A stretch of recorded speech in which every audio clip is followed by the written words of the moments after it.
প্রিয় দর্শক, করোনা মহামারীকালীন এনটিভির বিশেষ আয়োজন কোভিড-19 করোনায় করণীয় অনুষ্ঠানে আপনাদের স্বাগত জানাচ্ছি আমি মাকসুদুল হাসান। আশা করি যে যেখানে আছেন সুস্থ আছেন, নিরাপদে আছেন। দর্শক, এই অনুষ্ঠানে আমরা করোনা ভাইরাসের যে প্রভাব সমসাময়িক সময়ে চলছে সারা বিশ্বে এবং বাংলাদেশের সেই বিষয়গুলো নিয়ে আলোচনা করে থাকি।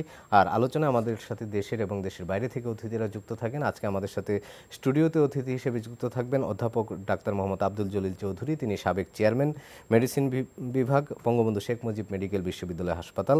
এছাড়া দেশের বাইরে থেকে আমাদের সাথে দুজন অতিথি থাকবেন। একজন ডাক্তার নাজমুল ইসলাম শিপলু, তিনি সহকারী অধ্যাপক, বায়োকেমিস্ট্রি বিভাগ, টিসাইড ইউনিভার্সিটি, যুক্তরাষ্ট্র থেকে আমাদের সাথে আরেকজন অতিথি থাকবেন। তিনি ডাক্তার মোহাম্মদ মোনান শেখ, তিনি staff scientist, Saint Jude children research হাসপাতাল, যুক্তরাষ্ট্র।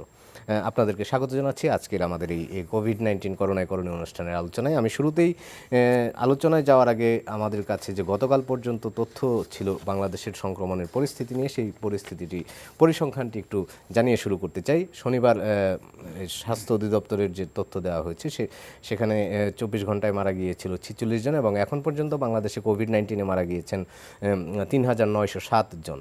আর গতকাল শনাক্ত হয়েছিল 2265 জন এবং নমুনা পরীক্ষা করা হয়েছিল 11,356 এবং শনাক্তের হার ছিল 19.95। আর বাংলাদেশে এখন পর্যন্ত কোভিড-19 আক্রান্ত হয়েছেন 2,92,625 জন আর সুস্থ হয়েছেন 1,75,565 জন। এই হচ্ছে পরিসংখ্যান। আমরা সুস্থতার তালিকায় যদি দেখি যে অর্ধেকেরও বেশি মানুষ সুস্থ হয়েছেন, আবার অনেকে এখনও অসুস্থ আছেন, কোভিড-19 আক্রান্ত আছেন এবং অনেকে মৃত্যুর মুখেও ঢলে পড়ছেন। তো এই বিষয়টাই আমরা পরিসংখ্যানটি এই কারণে দিলাম আপনার সাথে শুরুতে, যে বিষয়টি নিয়ে আলোচনা করতে চাই। অনেকে বলছেন যে করোনা নিয়ে আমাদের ভয় কেটে গেছে, কিংবা আমরা রাস্তাঘাটের যে চিত্রটি দেখছি যে মানুষজন সেই ভীতিটি মানুষের মধ্যে নেই। কিন্তু আজকে অনেক গণমাধ্যমে শিরোনাম হয়েছে যে ভয় নেই, তবে ভয়াবহতা কমে নেই। এই যে ভয়াবহতাটা আমরা যদি পরিসংখ্যান দেখি, সেই চিত্র থেকে আপনি আসলে একটু যদি ব্যাখ্যা করেন। জি, ধন্যবাদ আপনাকে এবং এনটিভির সমস্ত দর্শক, শ্রোতা এবং কুশলীদেরকে।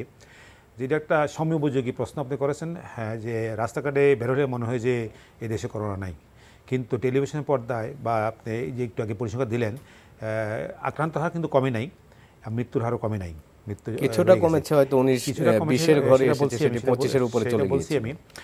কিন্তু আজকে আরেকটা খবর আপনি বলেন নাই, এখন বাংলাদেশের আক্রান্তের হার বোধহয় এশিয়াতে বা দক্ষিণ এশিয়া থেকে দ্বিতীয় বা চতুর্থ, এরকম কিছু একটা, চতুর্থ একটা, মানে অনেক দ্বিতীয় অবস্থা, মানে অনেক হাই।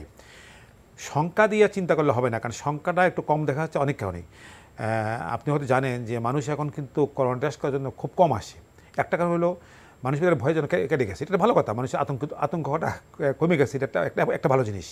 কিন্তু তার মানে নয় যে পথে ঘুরে বেড়াবে, সেটা না। কিন্তু তো আতঙ্ক কমার কারণে আগে যেমন একটু ভয়ে মানুষ কিন্তু টেস্ট করে যাইতো, ভিড় করতো, এটা এখন হয় না মানুষের, এক নম্বর। দ্বিতীয় কথা হলো মানুষ আগে কয়েকবার টেস্ট করতো। প্রথমে একবার টেস্ট করতো, ভালো হওয়ার পরে সুস্থ হয়েছে কি হয়েছে না দেখার জন্য টেস্ট করতো।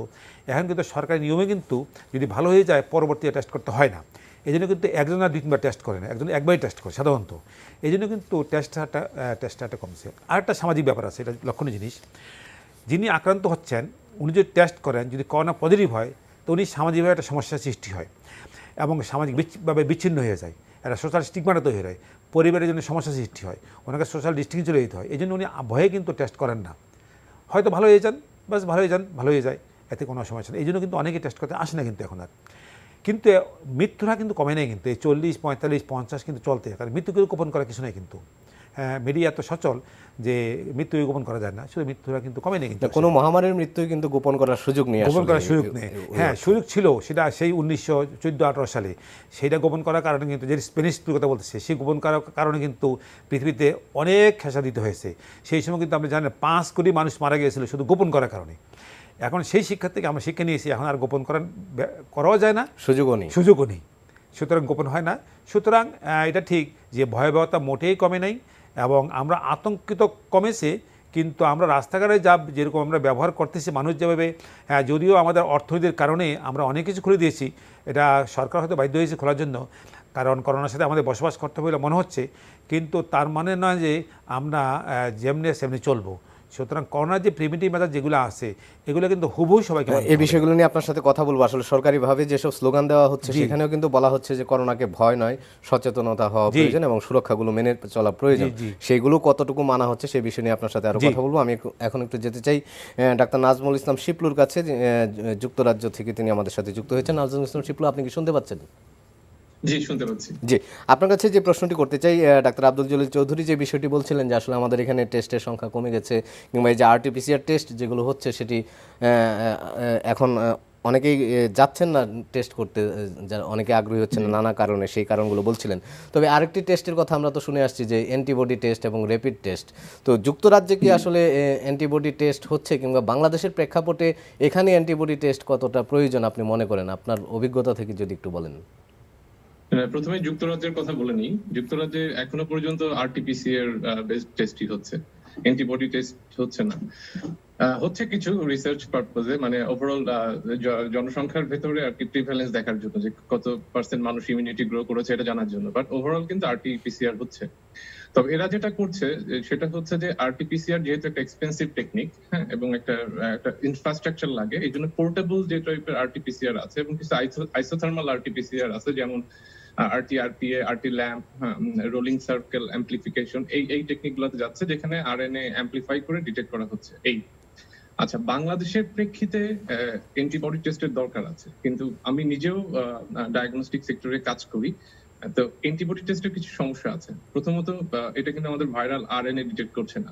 আমার বডিতে যখন ভাইরাস ঢুকছে, সেই ভাইরাসের এগেইনস্টে যখন অ্যান্টিবডি তৈরি হচ্ছে, সেই অ্যান্টিবডিটাকে ডিটেক্ট করছে। তো এটা কিন্তু যেটা হচ্ছে যে আমাদের টোটাল জনসংখ্যার একটা স্টাডি করার জন্য এটা জরুরি আছে, বা আমার অ্যান্টিবডি গ্রো করেছে কিনা।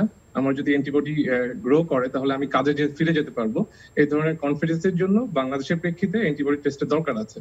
কিন্তু প্রশ্ন হচ্ছে যে এই অ্যান্টিবডি টেস্ট গুলো স্পেসিফিক না। আমরা যে কিটগুলোর কথা বলি, এই যেহেতু আমরা অ্যান্টিবডি ডিটেক্ট করি, এই কিটগুলো আসলে নন স্পেসিফিক সমস্যা থাকে। আমরা যখন যে আমি অত বৈজ্ঞানিক টার্মে না যাই, বাট নন স্পেসিফিক একটা সমস্যা থাকে। তো সেই ক্ষেত্রে দিয়ে চিন্তা করলে এখনো পর্যন্ত আরটিপিসিআর হচ্ছে গোল্ড স্ট্যান্ডার্ড, যেটা দরকার আছে। বাট সাথে সাথে কিট বেজ একটা টেস্ট এগুলোর দরকার আছে, জানার জন্য যে আমার হয়েছিল কিনা, হ্যাঁ, বা আমি এখন কাজে ফিরে যেতে পারবো কিনা, এই ধরনের একটা ব্যাপারের জন্য আর কি।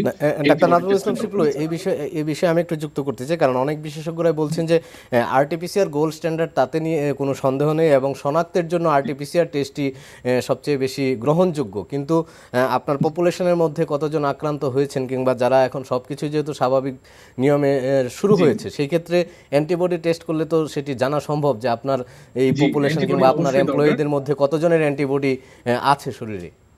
একটি সার্ভে করার জন্য সেটি খুব প্রয়োজন।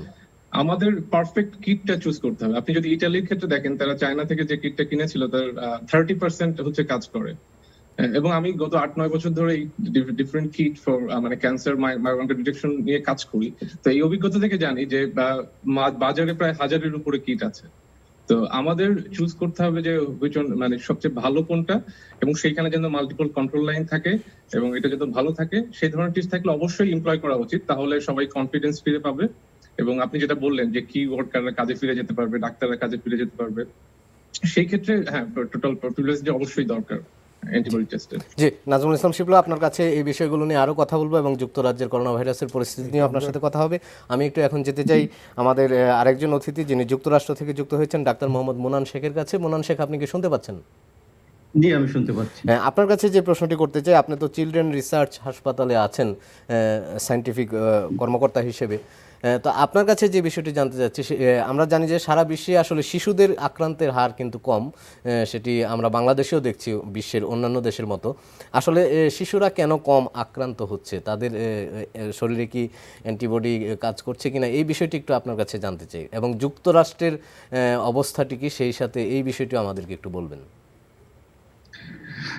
অনেক ধন্যবাদ প্রশ্নটি করার জন্য। এটা নিয়ে অনেক আলোচনা চলছে, বিশেষ করে এই সেপ্টেম্বর মাসে যে জায়গায় যুক্তরাজ্যের বিভিন্ন স্টেটে স্কুলগুলো ওপেন হয়, তো এই নিয়ে বিভিন্ন রকমের ডিসকাশন চলছে যে আসলে বাচ্চাদের ভিতরে যে গবেষণা যে রিপোর্টগুলো এসেছে, দেখা যাচ্ছে যে সাধারণত শরীরে যে রিসেপ্টর, যেটা কোভিড ভাইরাসের মাধ্যমে সংক্রমণ হয়, সেই রিসেপ্টরের সংখ্যা কম থাকার কারণে তো বাচ্চারা কম সংক্রামিত হতে পারে, কিন্তু এ নিয়ে দ্বিমত, যথেষ্ট দ্বিমত দেখা গেছে এবং পক্ষে বিপক্ষে মতামত আছে। এবং যুক্তরাষ্ট্রে বাচ্চাদের যে সংক্রমণ স্কুল খুলে দেওয়ার পরে, যেসব স্টেটে সাধারণত স্কুল ওপেন হয়ে গেছে, তাদের দেখা গেছে যে বাচ্চাদের সংক্রমণ খুবই দ্রুত ছড়িয়েছে এবং অনেক স্কুল ডিস্ট্রিক্ট, যেটা বলে স্কুল জোন, তারা কিন্তু আবার পুনরায় সেই স্কুলটা, টোটাল স্কুলটা লকডাউন করতে বাধ্য হয়েছে, এত পরিমাণে ছড়িয়েছে। এবং ফ্লোরিডা সহ অনেক কিছু স্টেটে দেখা গেছে যে কিছু বাচ্চা, যেটা 9 বছর বা 11 বছর বয়সী, তারা মারাও গেছে। তো আমরা যেহেতু আসলে এই ভাইরাসকে পর্যাপ্ত জানি না এখন পর্যন্ত, যে তথ্য উপাত্ত আমাদের হাতে এসেছে, এ নিয়ে আমরা আসলেই খুবই দৃঢ়ভাবে কোনো কনক্লুশন নিয়ে আসতে পারছি না যে আসলেই বাচ্চারা কি সেফ কিনা, বা এ ধরনের কোনো নির্দিষ্টভাবে কিছু আমরা বলতে পারছি না যে আসলে বাচ্চারা কি পরিমাণ আক্রান্ত হতো। হয়তো বাচ্চারা বাসায় থাকছে এই প্যান্ডেমিক পরিস্থিতির কারণে, আমরা সবাই বিভিন্ন প্রয়োজনে বাইরে যাচ্ছি, হয়তো আমরাই ফার্স্ট এক্সপোজার হচ্ছে, এই কারণে বাচ্চাদের স্ট্যাটিস্টিক্স হয়তো কম থাকতে পারে। তে নিয়ে যথেষ্ট গবেষণার প্রয়োজন। ডাক্তার মোহাম্মদ মোনান শেখ, আমি একটি প্রশ্ন যুক্ত করতে চাই এর সাথে।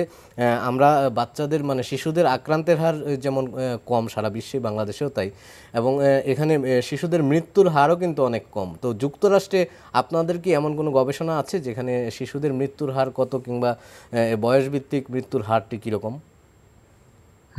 তো ওভারঅল যে প্লটে দেখা যায় যে আসলে এজ একটা, আসলে এই কোভিড ভাইরাস জন্য একটা মৃত্যুর যে হারটা, এটা এজ একটা বড় বিষয়। এর পাশাপাশি যারা আক্রান্ত হচ্ছে তারা অন্যান্য রোগের কারণে ইমিউনো কম্প্রোমাইজ কিনা, এটা একটা বড় বিষয়। তো ওভারঅল যে ওয়ার্ল্ডের যে পিকচার, সেই পিকচার অবশ্য আমেরিকাতেও মোটামুটি কাছাকাছি, যে যারা ওভারেস্ট আর কি, তাদেরকেই সাধারণত মৃত্যুর হার আমরা এই জায়গাও বেশি দেখতে পাচ্ছি।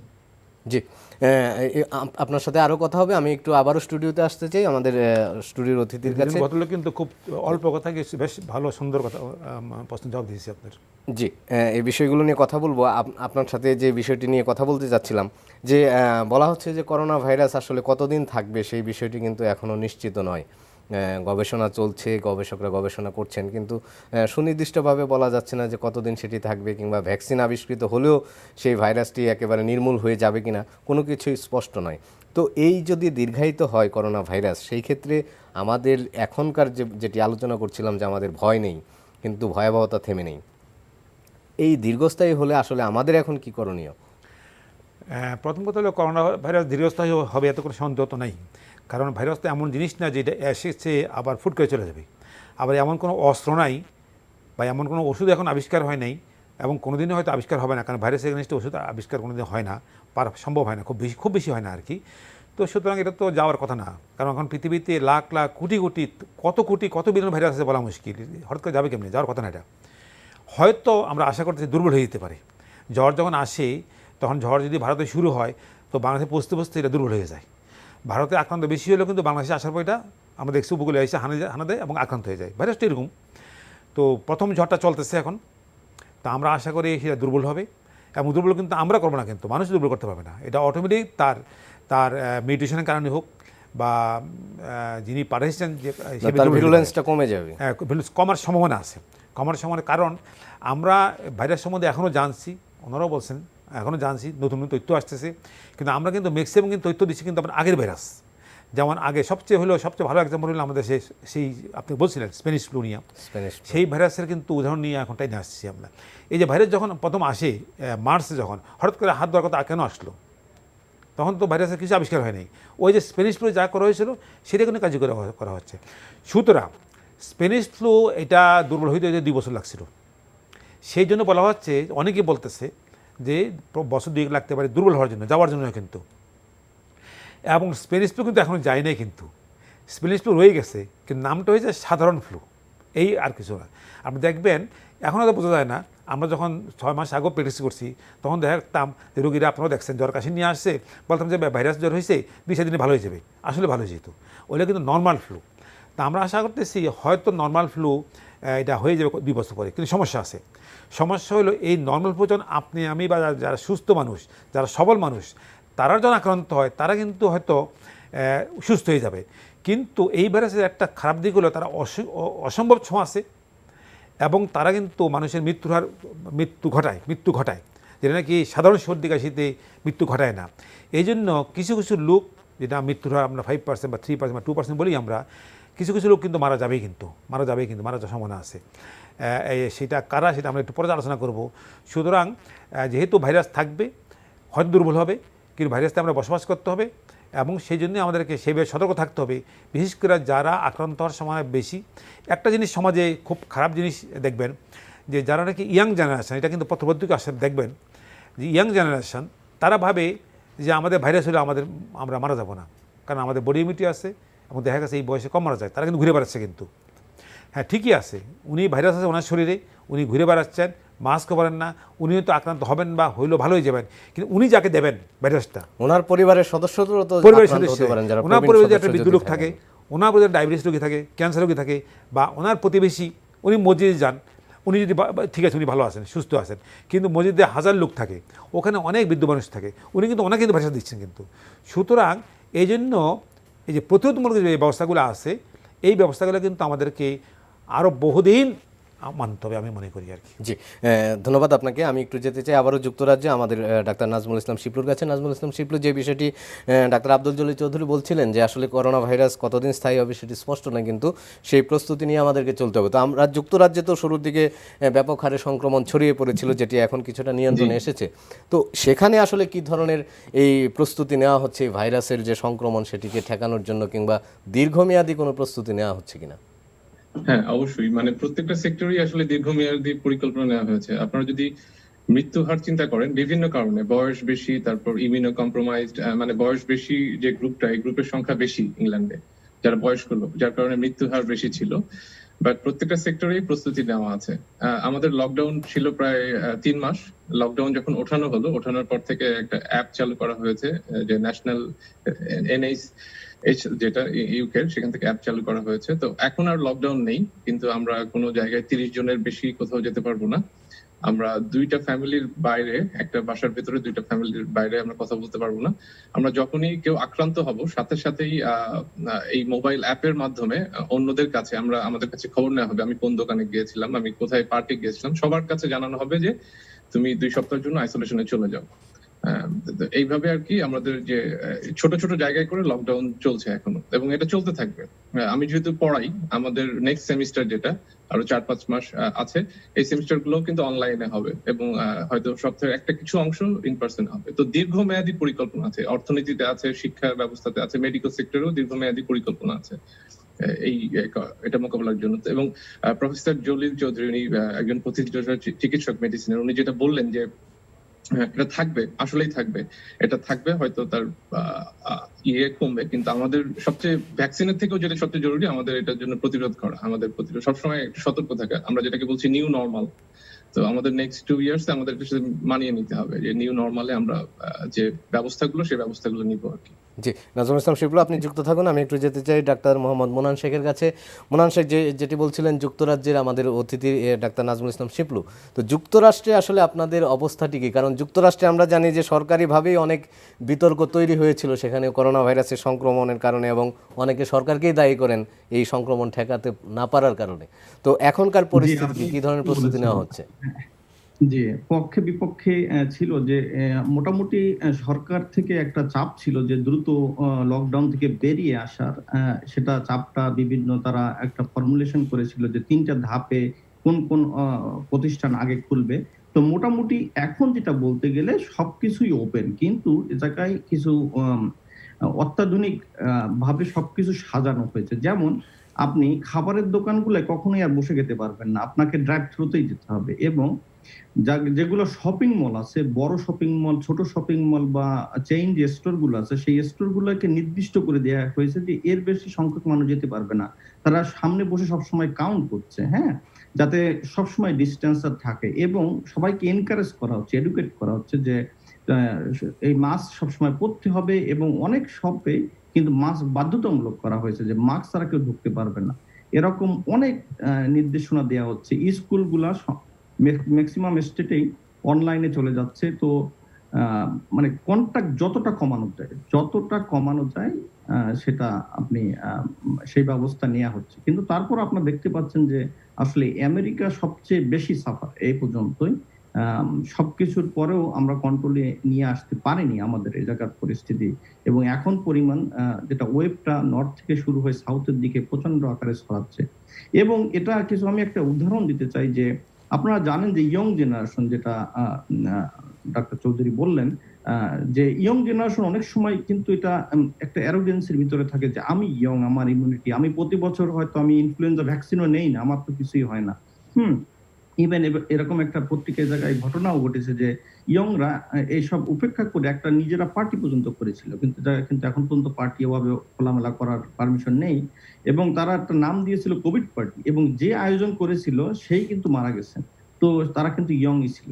তো আমরা এই বার্তাটাই আমি দিতে চাই যে আসলে ভাইরাস যে ইয়ংদের মারবে না এমন কিন্তু কোনো গ্যারান্টি নেই, কারণ আমরা জানি না যে আমার ইমিউনো সিস্টেম এই ভাইরাসের জন্য সত্যিকারে কতটা শক্তিশালী আছে।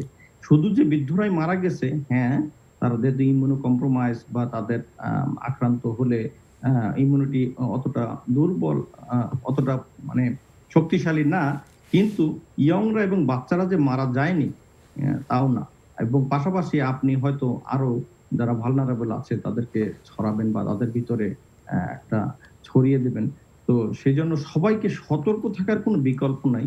এ জায়গায় প্রচারণাও প্রচুর পরিমাণে চলছে। আপনি লিফলেট থেকে শুরু করে টিভি, মিডিয়া, ঘরে ঘরে পর্যন্ত সিটি মেয়র থেকে আপনাকে লিফলেট পর্যন্ত দেওয়া হচ্ছে যে কি করণীয় না।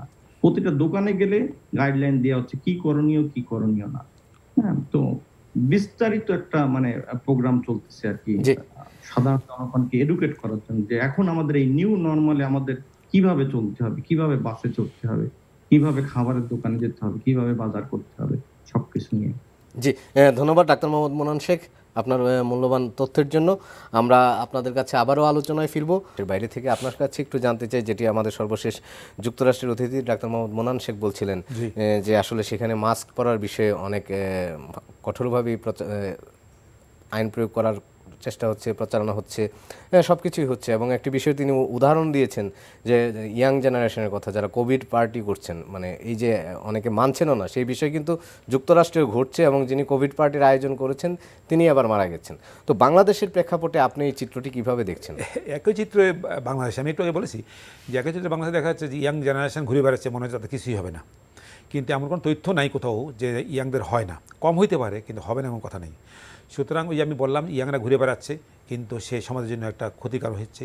সুতরাং আমাদেরকে সবাইকে উদ্বুদ্ধ করতে হবে। যেটা কথা হলো, একটা হলো আইন করে, আর একটা হলো সামাজিক আইন ইতিমধ্যে আছে, এবং স্বাস্থ্য অধিদপ্তর থেকে কিন্তু বলা হয়েছে যে 11টি জায়গায় মাস্ক পরা বাধ্যতামূলক, সেইগুলো কিন্তু বলা হচ্ছে। আইন আছে, কিন্তু আইনের প্রয়োগটা আছে কিনা, আইনটা যে মানতেছে কেউ দেখতেছে কিনা, এটার কথা না। আইন তো আছে, বুঝলাম কথা বলছেন, প্রয়োগ থাকতে হবে এবং সেটা মানা হচ্ছে কিনা সেটা দেখার জন্য লোক থাকতে হবে, একটা জিনিস। আর আইন থাকলে আবার আইন ভাঙারও প্রবণতা মানুষের থাকে বেশি। কিন্তু যেটা দরকার ছিল সামাজিক একটা আন্দোলন, যেটা আমাদের দেশে মনে হয় আমাদের দেশে হয়নি। একমাত্র আমি বলেছি, একমাত্র টেলিভিশনটা খুললে দেখা যায় যে মাস্ক পরেন, হাত ধোন, বিভিন্ন কোম্পানির বিজ্ঞাপন দেয়, তাদের সাবানের বিজ্ঞাপন দেয়, এটাই। কিন্তু আপনি যদি যত দেখেন কোনো অফিস আদালত, কোনো রেস্টুরেন্টে এই ধরনের কোনো লিফলেট তো আমার মনে হয় না আছে বললা। কোনো রেস্টুরেন্টের সামনে, কোনো দোকানের সামনে, কোনো শপিং মলের সামনে কি বড় কোনো সাইনবোর্ড আছে, বড় কোনো লিফলেট আছে, এই ব্যাপারে কোনো নাই। কিন্তু আমরা দেখছেন আরেকটি বিষয় আপনি খেয়াল করবেন যে সিটি কর্পোরেশন থেকে রাস্তায় রাস্তায় অনেক জায়গায় কিন্তু হাত ধোয়ার ব্যবস্থা করা হয়েছিল, সেই জায়গাগুলো কিন্তু দেখবেন এখন আর কার্যকর নাই। অনেক টেপ নষ্ট হয়ে গেছে কিংবা মেশিন নেই, চুরি হয়ে গেছে, এই অবস্থায় আছে কিন্তু অনেক জায়গায়। আপনি দেখেন এই যে আমি এটা এক্সাম্পল দিচ্ছি, ইলেকশনের সময় কি হয়, ইলেকশনের সময় মাইকের আওয়াজে আমরা ঘুমাইতে পারি না, নামাজের সময় নামাজ পড়া যায় না, স্লোগান হয়, লিফলেট বিতরণ হয়, মিছিল হয়, মিটিং হয়। কিন্তু এখন মিছিল মিটিং না হোক, কিন্তু এলাকায় যে একটা জনসচেতনমূলক প্রচারণা, যে ছোট আকারেই হোক, 3 জন মানুষ মিলে তো মিছিল করতে পারে, মাইকিং করতে পারে এলাকা ভিত্তিক। এলাকাতে অনেকগুলো কমিটি আছে, কিন্তু অনেক নিরাপত্তা কমিটি আছে, সামাজিক কমিটি আছে, কারো কোনো অ্যাক্টিভিটি আছে বলে মনে হচ্ছে না আমাদের। সেটা মানুষ যে মাস্ক পরে না বা আন্দোলন মানে না, মানুষের না মানার একটা দোষ আছে, ঠিকই আছে, কিন্তু মানুষকে কি আমরা ঠিকমতো উদ্বুদ্ধ করতে পারছি? সেটা এখনও সময় আছে আমাদেরকে মানুষকে উদ্বুদ্ধ করার ব্যাপারে। যেমন মাস্ক পরা দেখবেন এখন ফ্যাশন হয়ে গেছে মাস্ক পরাটা।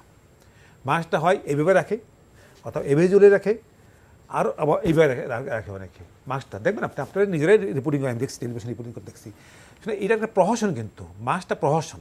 প্রথমত মাস্কটা কে কোন মাস্ক পরবে, আপনি সবাই N95 মাস্ক পরার দরকার তো নেই, একটা সিম্পল মেডিকেল মাস্ক বলে এটা পরলে চলে, কিন্তু মাস্ক তো পরতে হবে, শুধু পরলে হবে না, আপনি মাস্কটা পরলেন, মাস্ক পরার উদ্দেশ্য কী, আমি যদি রুগী হই তাহলে আমার জীবন যেন বাইরে না যায়, অথবা আপনি যদি রুগী হন তাহলে আপনার জীবনের জন্য এখানে আটকা পড়ে, এই তো উদ্দেশ্য। তো মানে এই মাস্কটা পরে আমি এটা নিয়ে আমার বেডরুমে ঢুকলাম, তাহলে লাভ হইল কি, আমি পড়া কোনো লাভ হলো না তো কিছু।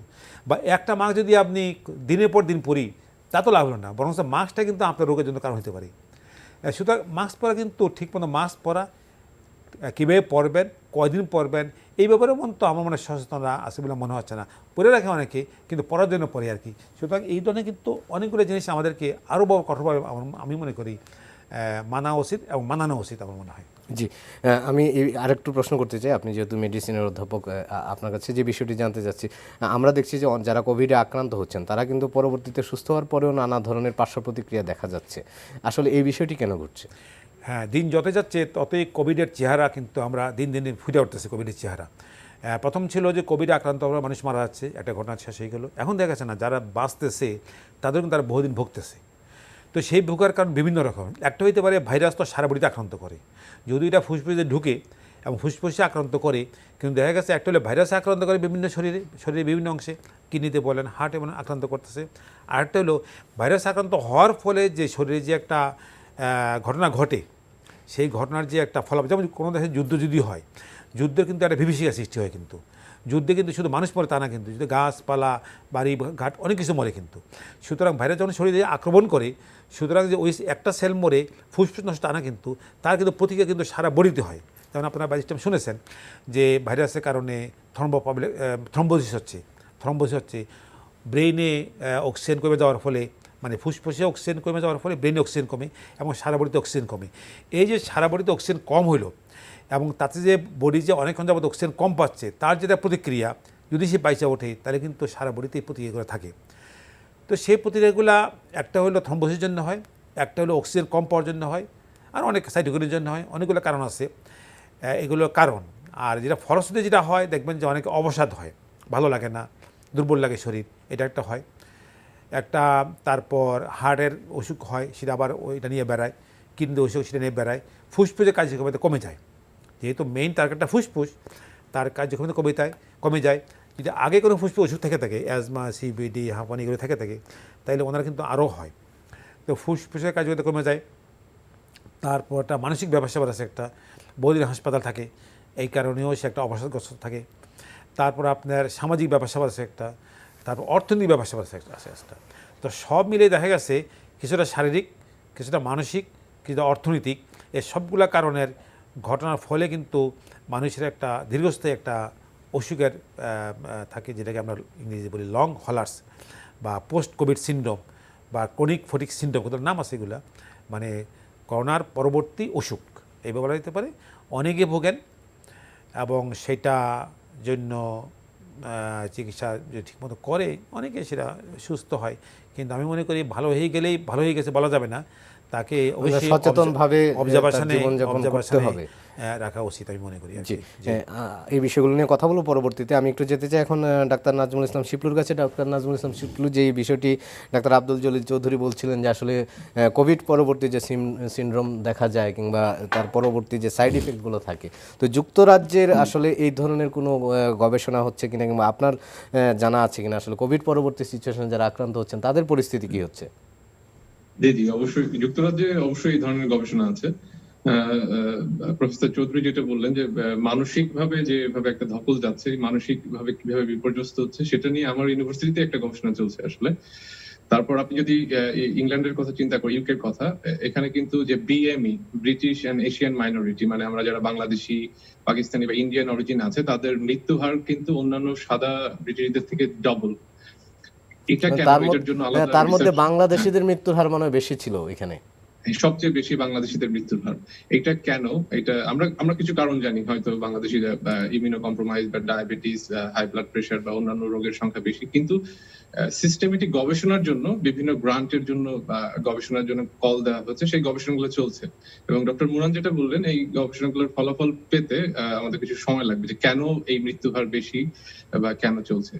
কোভিড পরবর্তী যে মানসিক অবসাদ বা কোভিড পরবর্তী যে শারীরিকভাবে যেটা বললেন যে পুরো বিপর্যস্ত হয়ে যাওয়া, এটার কারণ স্যার তো একটা বললেন যে লাংস বা অন্য জিনিস, আরেকটা হচ্ছে যে আমাদের শরীরে সাইটোকাইন স্টর্ম হয়, যেটা সহজীকরণ করলে বলা যায় যে ইমিউনো সেলগুলা অতিরিক্ত পরিমাণ সেল তৈরি করে বা যেটা বা অনেকটা, তারপর অ্যান্টিবডি ডিপেন্ডেন্ট ইনহ্যান্সমেন্ট আছে যেটা দিয়ে ভাইরাসের আরো বংশবৃদ্ধি হয়। তো এই জিনিসগুলো নিয়ে প্রচুর গবেষণা হচ্ছে, শুধু ইংল্যান্ডে না, ইউএসএ তে সব জায়গায় গবেষণা হচ্ছে, তবে এই ফলাফল আসতে সময় লাগবে আর কি। এই জিনিসগুলো নিয়ে গবেষণা হচ্ছে। পাশাপাশি আরেকটা জিনিস বলতে চাই মানসিক ব্যাপারগুলো নিয়ে, যেমন আমি যদি পড়াশোনার কথা বলি, যেমন পরীক্ষার কথা বলি বা ছাত্রদের, তাদের জন্য পরীক্ষাটা একটু সহজ করে দেওয়া হয়েছে। আপনি যদি এ লেভেল, ও লেভেল মানে ইন্টার ম্যাট্রিক এই ইকুইভ্যালেন্ট এক্সাম গুলোর কথা বলেন, তারা যেটা করেছে যে আগে ক্লাসে থাকতে যে ফলাফল সেইটারই গড় করে একটা ফলাফল দিয়ে দিয়েছে, যাতে কারোর কোনো ক্ষতি না হয় মানসিকভাবে। আমরা যারা ইউনিভার্সিটিতে পরীক্ষা নিচ্ছি, আমরা কোনো কঠিন প্রশ্ন করছি না, আমরা খুবই সহজ প্রশ্ন, যাতে কেউ ডিসঅ্যাডভান্টেজ না হয়।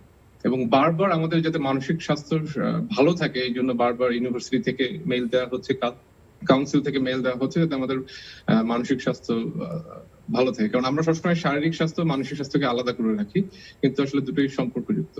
তো এই ব্যাপারগুলো নিয়ে আসলেই প্রচুর গবেষণা হচ্ছে, শারীরিক মানসিক দুইটা ব্যাপার নিয়ে, বাট এই গবেষণাগুলোর ফলাফল পেতে সময় লাগবে। এখানে একটু যোগ করে নিতে চাই, আমরা অনেক সময় ছোট ছোট কিছু পেপার দেখি এবং সেই পেপারগুলো হয়তো পত্রিকা মিডিয়াতে অনেক হাইলাইট হয় যে এইটা হলে এটা হচ্ছে, হ্যাঁ, কিন্তু আপনার মনে রাখতে হবে যে প্রতিদিন যদি আমি চিন্তা করি প্রায় 1000 মতো পেপার হয়, পাবলিকেশন পাবলিশ হয় ওয়ার্ল্ড ওয়াইড, একটা এটা হয়তো মাত্র 20টা স্যাম্পল নিয়ে। তো আমরা সবগুলো আসলে বিলিভ করবো না, এটা বিভিন্ন জন বিভিন্ন কারণে তাদের মার্কেটিং এর জন্য হাইলাইট করতে পারে, বাট আমরা যদি ভালো কাজগুলো পেতে চাই আমাদের একটু সময় লাগবে আসলে যে কি কারণে হচ্ছে এগুলো বোঝার জন্য।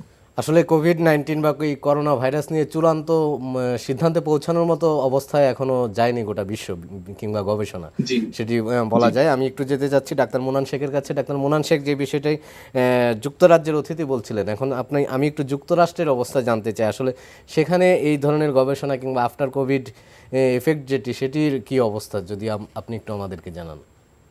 জি, এ জায়গায় ডক্টর নাজমুল যেটা বললেন আর কি, যে এ জায়গায় হাজারো ধরনের ছোট ছোট রিসার্চ হচ্ছে এবং প্রতিনিয়তই নতুন নতুন রিসার্চ প্রোগ্রাম শুরু হচ্ছে, শুধুমাত্র ভাইরাস এবং ভাইরাস পরবর্তী পরিস্থিতি জানার জন্য, যে আমরা আসলে কি লেসনটা শিখতে পারলাম। এর ভিতরে আমি কিছু উল্লেখ করতে চাই, যেমন আসলে কতদিন আমরা প্রোটেকশন থাকবো, যারা রোগ থেকে বাঁচার পরে সেরে উঠছেন, আসলে কি তাদের আবার রোগ হবে কিনা, বা এই রোগ হলে কি ধরনের শারীরিক ক্ষতি হচ্ছে, যেটা অলরেডি আলোচনা হয়ে গেছে, যে আসলে ডায়াবেটিক্স বা অন্যান্য রোগীদের যেমন বেশি হয়, তারপরে ইমিউনো যে এনহ্যান্সমেন্ট হয়, তারপরে ফুসফুসে পানি জমে যায়, বা অন্যান্য যেটা হার্ট ডিজিজ দেখা যায়, পাশাপাশি যে মানসিক স্বাস্থ্য। তো সবকিছুরও এ জায়গায়ও প্রচুর ধরনের রিসার্চ চলছে এবং বিভিন্ন ধরনের স্টাডি হচ্ছে, পেপারও পাবলিকেশন অলরেডি হচ্ছে গবেষণাপত্রগুলা। তো আমি যেটা বলবো, যেটা ডক্টর নাজমুল আসলে জোর দিয়ে বললেন, যে আসলে এখনো আমি বলবো যে এখনো এইসব স্টাডি থেকে ভালোভাবে কনক্লুশন নিয়ে এসে কোনো কিছু মানে বলার সময় এখনো আমরা হয়তো মানে পৌঁছাইনি। তো আমরা দেখছি ছোটখাটো ভালো বিভিন্ন ধরনের গবেষণা হচ্ছে বিভিন্ন দিকে বিভিন্ন বিষয়ে, কিন্তু যখন এটা সামগ্রিকভাবে একটা ম্যাচিউর পর্যায়ে যেতে হবে, যে আসলে সামগ্রিকভাবে যখন আমরা দেখব, কোরিলেট করব, তখন হয়তো আমরা একটা ভালো কনক্লুশন নিয়ে আসতে পারবো, যে আসলে যে রোগীদের পরবর্তী অবস্থা কি, বা অর্থনৈতিক বিবেচনায়ও গবেষণা চলছে, মানসিক স্বাস্থ্যেরও গবেষণা চলছে। তো সবগুলা আমাদের মনে হয় যে আরো একটু অপেক্ষা করতে হবে, যে আসলে পুরোপুরি জিনিসটা জানার জন্য, যে আসলে আমরা আসলে কোন পরিস্থিতির মধ্য দিয়ে যাচ্ছি এখন। হ্যাঁ, ধন্যবাদ ডক্টর মোনান শেখ। আসলে নিঃসন্দেহে অপেক্ষা করা ছাড়া এখন আর কোনো উপায় মনে হয় নাই আমাদের কাছে। তবে যে আশার কথাগুলো শোনা যাচ্ছে ভ্যাকসিন নিয়ে, হয়তো ভ্যাকসিন সামনে আসতে পারে। ইতিমধ্যে রাশিয়া ঘোষণা দিয়েছে, চীন ঘোষণা দিয়েছে, অক্সফোর্ড কিংবা যুক্তরাষ্ট্রের মডার্নার ভ্যাকসিনও পাইপলাইনে রয়েছে, শীঘ্রই তারা থার্ড ফেজের পরীক্ষার শেষ ধাপে রয়েছেন।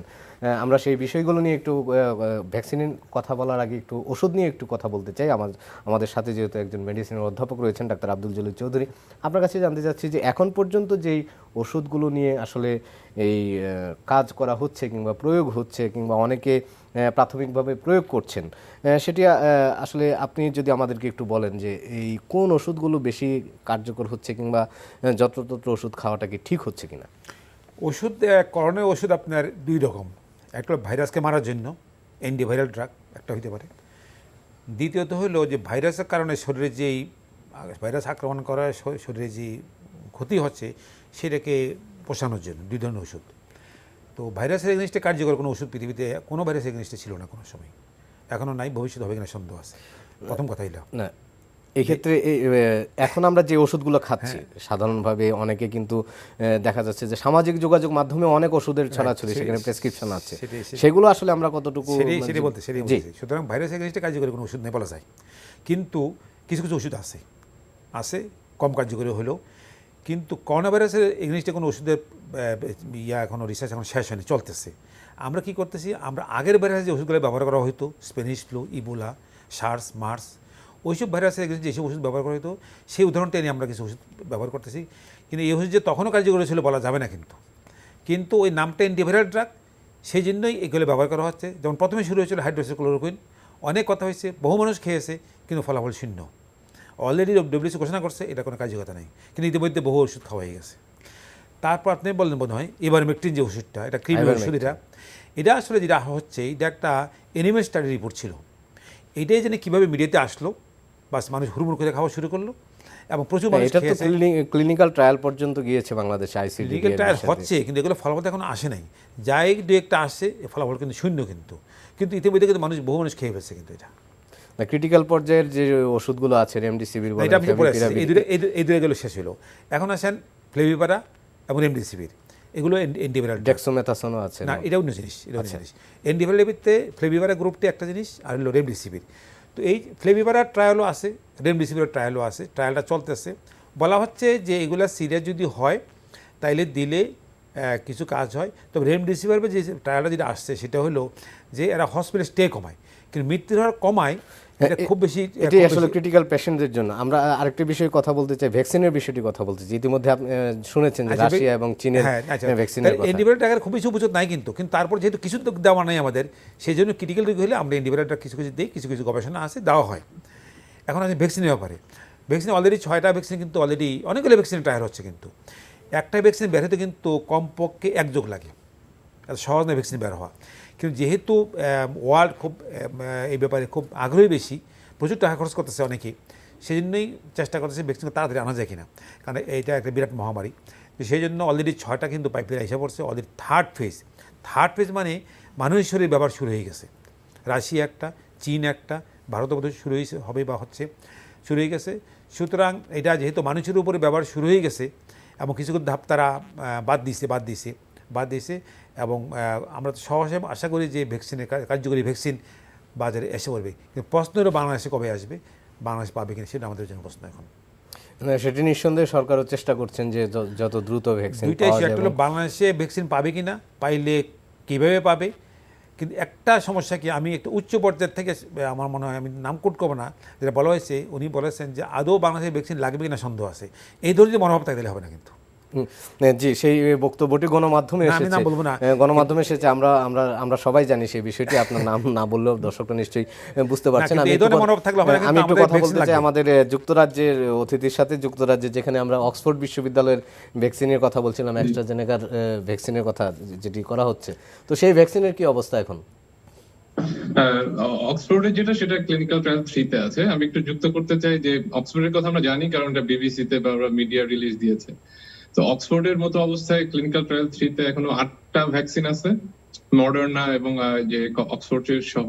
এবং এই 8টা ভ্যাকসিনের মধ্যে সবচেয়ে বেশি অ্যাটেনশন যেটা নিয়েছে, যেটার কথা আমরা বলছি না, সেটা কিন্তু বায়োএনটেকের এবং ফাইজারের ভ্যাকসিনটা, যেটা ইউএসএ $2 বিলিয়ন দিয়েছে, জাপান দিয়েছে এবং ইউকে গভর্নমেন্ট নিজেই এটার পিছনে টাকা ঢেলেছে।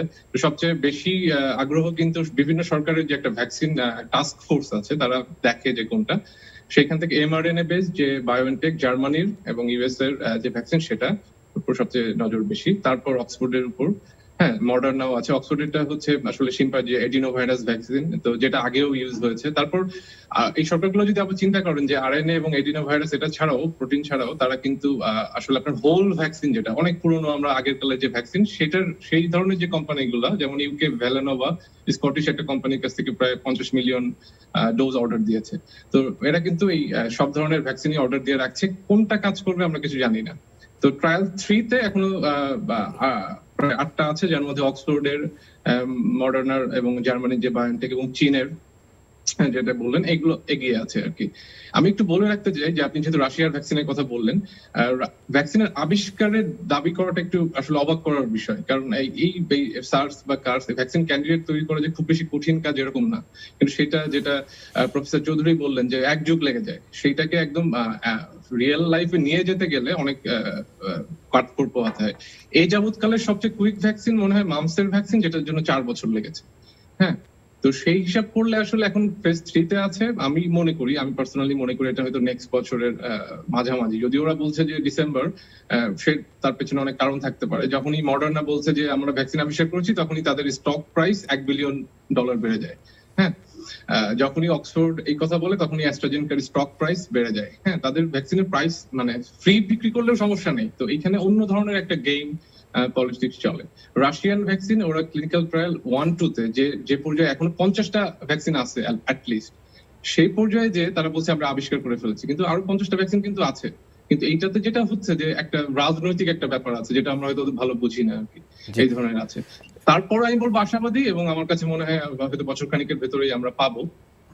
জি, ধন্যবাদ নাজমুল ইসলাম শিপলু। আসলে ভ্যাকসিনের এই করোনার মহামারীর কারণে কিন্তু সারা বিশ্ব একযোগে সবাই চেষ্টা করছেন একটি ভাইরাসের বিরুদ্ধে, সবাই যুদ্ধ করছেন। আমি একটু যেতে চাই যুক্তরাষ্ট্রে ডাক্তার মোনান শেখের কাছে। আসলে সেখানে এই যে রাশিয়ার যে ভ্যাকসিন, সেটি নিয়ে আসলে প্রতিক্রিয়াটি কি, কিরকম যুক্তরাষ্ট্রের অবস্থান? আচ্ছা, থ্যাংক ইউ।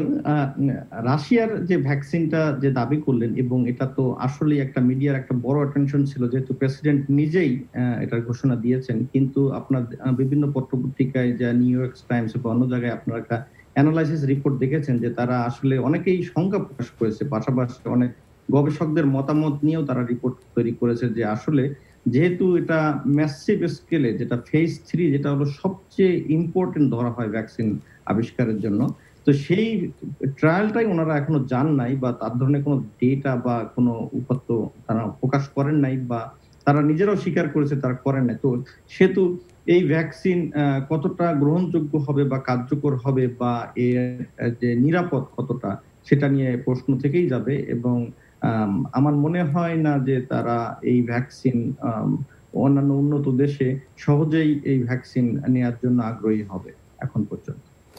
সেই বিতর্ক প্রশ্ন সেটি আসলে আছেই সবার মনে। তারপরেও যারা সমালোচনা করছেন তারাও বিশ্বাস করতে চান যে এই ভ্যাকসিনটি হয়তো দিন শেষে কার্যকর হবে। আমি একটু এখন স্টুডিওতে ফিরে আসতে চাই ডাক্তার আব্দুল জলিল চৌধুরীর কাছে। আসলে এই যে ভ্যাকসিন পলিটিক্স, যেটি নাজমুল ইসলাম শিপলুও বলছিলেন যে অনেক ধরনের রাজনীতি হয়তো এর পেছনে আছে, যে যার নেপথ্য কারণ হয়তো আমরা অনেকেই জানি না, থাকতে পারে সেই বিষয়গুলো, কিন্তু দিন শেষে সবাই একটি কার্যকরী ভ্যাকসিনের অপেক্ষায় কিন্তু আছে এখন পর্যন্ত। আর সেই অপেক্ষায় থাকা পর্যন্ত আসলে আমাদের কী করণীয়, আমাদের বাংলাদেশের মানুষদের কী করণীয় সেটি। রাশিয়ার ভ্যাকসিন নিয়ে কথা হচ্ছে, হ্যাঁ, এটা তো পলিটিক্স, এটা স্বাভাবিক। কি আগে আবিষ্কার করবে, তার উপর অনেক কিছু নির্ভর করে, অর্থনীতি ব্যাপার স্যাপার আছে একটা। তবে ফেজ 3 ট্রায়াল হয় না বলেছে, ঠিকই আছে, উনি ঠিক কথা বলেছেন। ফেজ 3 ট্রায়াল মানে মানুষ করবে, তো সমস্যা কি? না, রাষ্ট্রপতি তো ঘোষণা দিয়েছেন তার মেয়ের উপর প্রয়োগ করা। হ্যাঁ, সমস্যা তো নাই। এখন ওনারা যদি রাশিয়ার জনগণ সেটা ব্যবহার করা হয়, তো ফেজ 3 ট্রায়াল হয়ে গেল, তো সেটা ফলাফল যখন হবে তখন আমরা নেব। কিন্তু সেটা সমস্যা তো হচ্ছে না, এটা কোনো অসুবিধা নেই। কিন্তু ভ্যাকসিন নিয়ে যে কথাটা, আরেকটা কথা আছে বাংলাদেশে, যে প্রশ্ন আসছে যে বাংলাদেশের লোকেরা ভ্যাকসিন ট্রায়ালে অংশগ্রহণ করবে কি না। আমার ব্যক্তিগত মত হলে করা উচিত, কারণ লাভ দুইটা। অনেকে মনে করে বাংলাদেশের লোকে গিনিপিগ নাকি, গিনিপিগ না। কিন্তু চীনের যে ট্রায়ালটি হওয়ার কথা ছিল, আমি সেটাই মনে করি হওয়া উচিত। এই জন্য এটা গিনিপিগ কোনো ব্যাপার না, কারণ ভ্যাকসিন ট্রায়াল এমনভাবে হয় জিনিসটা, এটা গিনিপিগ কোনো ব্যাপার না, এমনভাবে কন্ট্রোল মিডিয়াতে হয়, ইচ্ছা করলে কাউকে গিনিপিগ বানানো সম্ভব না, বর্তমান জমানায় সম্ভব না। অংশগ্রহণের লাভটা কি? একটা হলো যে আমাদের প্রচুর লোক ভ্যাকসিন পাচ্ছি আমরা। কারণ আপনি জানেন, আমরা যখন বিদেশে যাই, এই যে আমাদের ক্যান্সারের চিকিৎসা করি, এই যে ক্যান্সারের এত টাকা খরচ করে চিকিৎসা করে আসে, দেশে এসে বলে যে আমি অনেকটা চিকিৎসা করে আসছি, অনেক জায়গায় কিন্তু ট্রায়ালে ঢুকে। কথা বলছেন, শোনেন, তাহলে কথাটা হলো কি, যদি ট্রায়ালে আমরা আসি, তাহলে প্রচুর বাংলাদেশের মানুষ কিন্তু ভ্যাকসিন পাই গেলো। কিন্তু প্লাস যে দেশের ভ্যাকসিনটা এই দেশে ট্রায়াল হচ্ছে, যখন ফলাফলটা ভালো হবে তখন তারা কিন্তু আমাদের সে আগে দেবে। ডাক্তার আব্দুল জলিল চৌধুরী, আসলে এই বিষয়ে আরও কথা শুনতে পারলে হয়তো আমাদের দর্শকরা উপকৃত হতেন, কিন্তু আমাদের আলোচনার সময় একেবারেই শেষ। আমাদেরকে আজকের মতো বিদায় নিতে হচ্ছে। ডাক্তার মোনান শেখ এবং ডাক্তার নাজমুল ইসলাম শিপলু, আপনাদের দুজনকে ধন্যবাদ আমাদের সাথে যুক্ত হওয়ার জন্য, এবং ডাক্তার আব্দুল জলিল চৌধুরী, আপনাকে অসংখ্য ধন্যবাদ আমাদের স্টুডিওতে আসার জন্য। প্রিয় দর্শক, আজকের অনুষ্ঠান এখানেই শেষ করছি। সবাই ভালো থাকুন, সুস্থ থাকুন, নিরাপদে থাকুন। ধন্যবাদ সবাইকে।